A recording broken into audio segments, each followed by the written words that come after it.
What if I told you your retirement paycheck could be $572,000 every single year? Imagine the freedom, the travel, and the legacy you leave behind. Today, I'm ripping off the curtain on what it really takes to be in the top 1% of retirees, and if you're already on track or if you have some catching up to do. Social media feeds us luxury yachts and beachfront mansions, and it skews our idea of normal. But most retirees aren't lounging on private jets.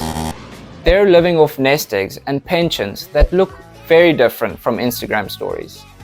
So let's cut through the noise and see what the data really tells us. Fidelity International surveyed retirees in dozens of countries. Their retirement readiness scores mostly land in the low 70s to low 80s out of 100, meaning not on target. In plain English, most people will need to boost their savings or dial back their lifestyle plans once they stop working. If that sounds scary, remember it's excluding extreme outliers. And the takeaway from all of this is don't wing retirement. You have to build a plan now. But it's not all doom and gloom. There is some good news. If you're consistently contributing to a retirement account and living below your means, you're already beating half of the world. You're in the top 50% of retirement preparedness. Give yourself a pat on the back, because that's a massive achievement, even if it doesn't feel like it is. Now, what about the next level? Those elusive top 10% of retirees. The biggest hurdle they conquer is simple: their savings rate. Fidelity recommends setting aside 13 to 21% of your pre-tax income each year, including your employee contributions.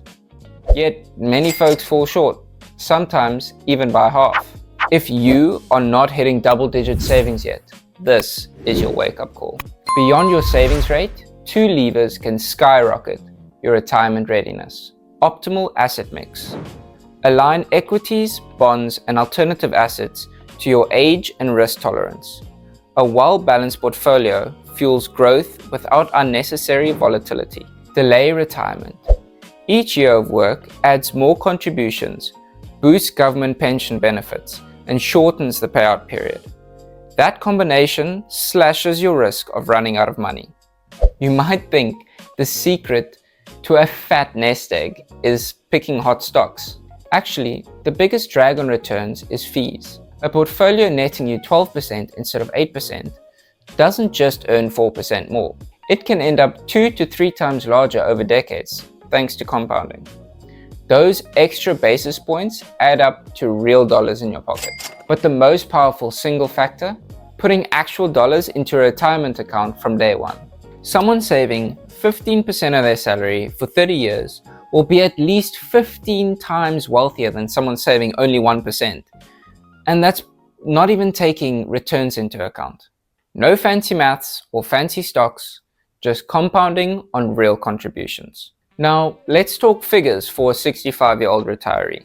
The average income is $75,000. The median income, which may be more appropriate to benchmark yourself against, is $47,000. The top 25% is $100,000. The top 10% is $187,000. And the top 1%, $572,000. And when it comes to nest egg size, top 25% of savers have about $300,000 and top 10% of savers roughly $1 million.